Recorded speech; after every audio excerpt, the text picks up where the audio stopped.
Perfect keynote speaker, who is the Minister for Education and Research of Sweden, a country who is known in the European Commission for doing very well in this area, why expectations, of course, go up on ministers like yourself. So please, Mr. Jan Björklund, Minister of Education and Research and Deputy Prime Minister, to give us your keynote speech.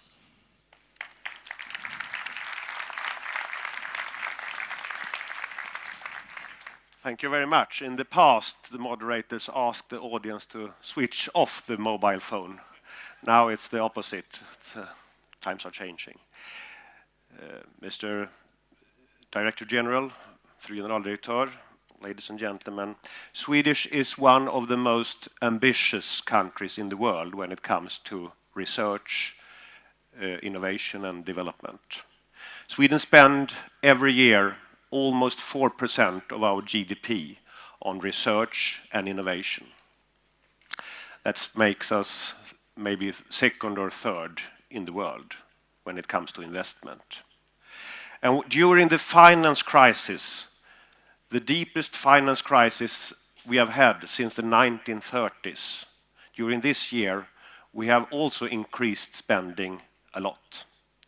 So we take the research bill, we take in the government and in the parliament every fourth year in Sweden. You know, the budget for next year in the public sector are decided every year, but for the research sector, we decide it every fourth year for creating more stable conditions, financial conditions.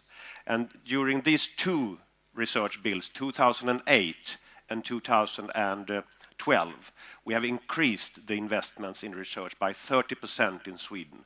And that is the biggest increase any country in the industrial world has done during this crisis. And no people are protesting against it.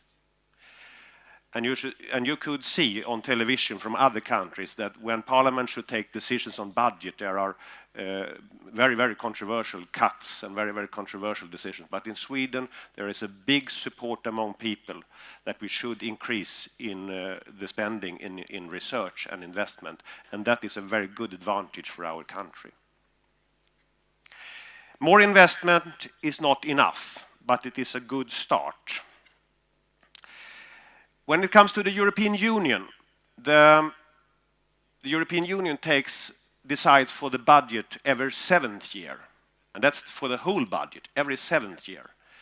So there is a big discussion and tough negotiations every 7th year. And then it's calm about this question for several years. And then the negotiation starts all over again. And last year, we decided the budget in the European Union for the next 7 years. And that's why we are gathered here today, because that's also meant that the budget for the research area, the European research sector, is now decided. And the conditions are stable for the next 7 years. Now, when we went into these negotiations, we had 3 main goals from the Swedish government. First, the research budget in Europe should increase.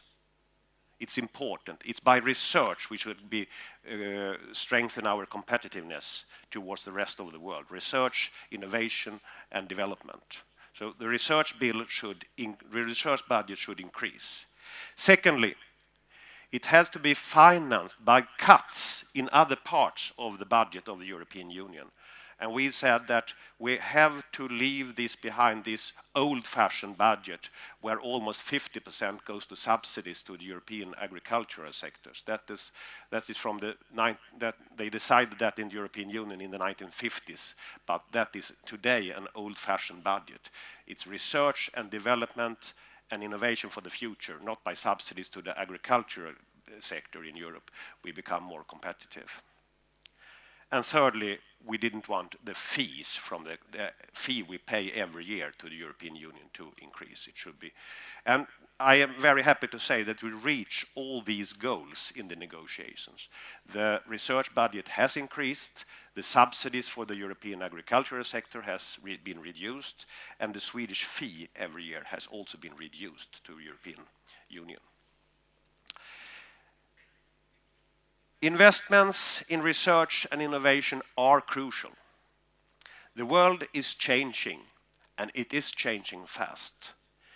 It could be easy to lean back and take the level of wealth and the standard of living in our part of the world for granted.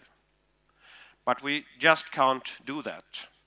China, for example, is increasing their investments in research by 20% every year. 7 of the 10 fastest growing economies worldwide are now African.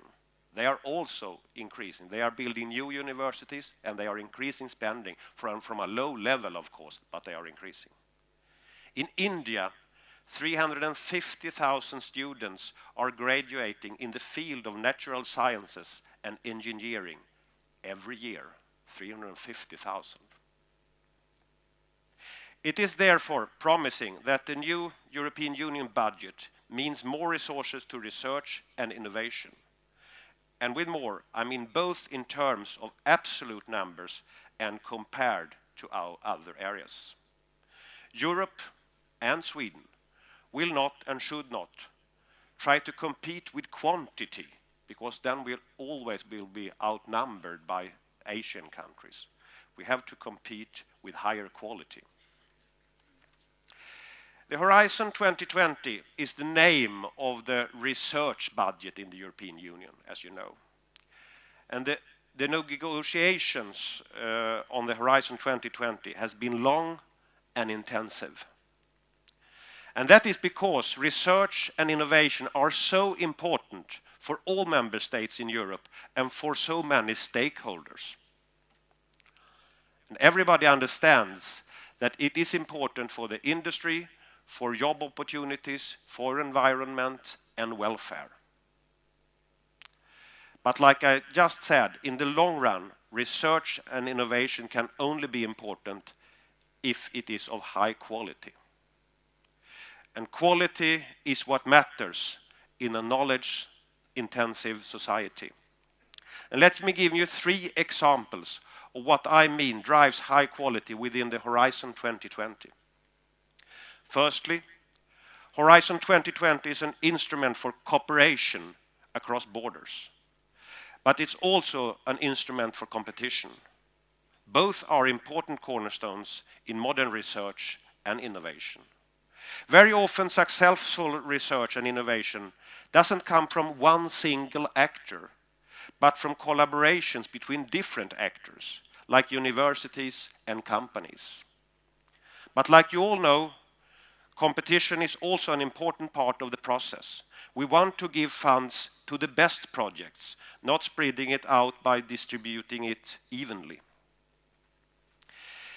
Secondly, during the negotiations, a big Swedish priority was administrative simplification of the European research. The program must be attractive for the best ideas and the best researchers. Researchers should devote their time to produce research, not to deal with administrative matters. And I am therefore very content that Horizon 2020 now means real simplification. Thirdly, it is welcome that Horizon 2020 includes innovation coupled with research. Innovation is at the center of Swedish priority and Swedish policy. But groundbreaking research, oftenly basic research, is often produced in a bottom-up manner where researchers decide themselves what to do. Therefore, it is very positive that the European Research Council, ERC, also will play a major role and a more important role in the future in Horizon 2020. ERC and research performed by the best researchers drive quality. Today is an important day. The Horizon 2020 offers great opportunities for Swedish researchers and for Swedish business and industry.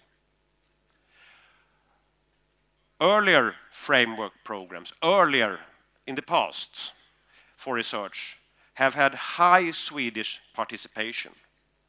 And in the last program, 7 years ago, Swedish participators succeeded to gain more resources than Sweden contributed with.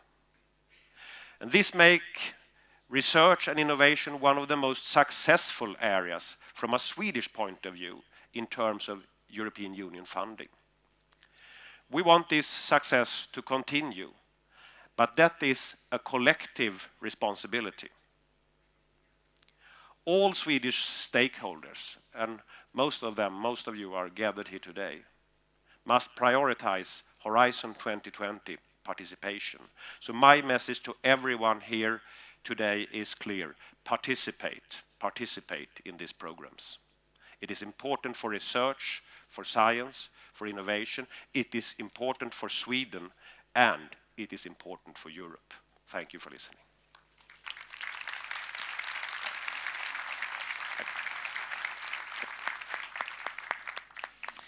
Thank you.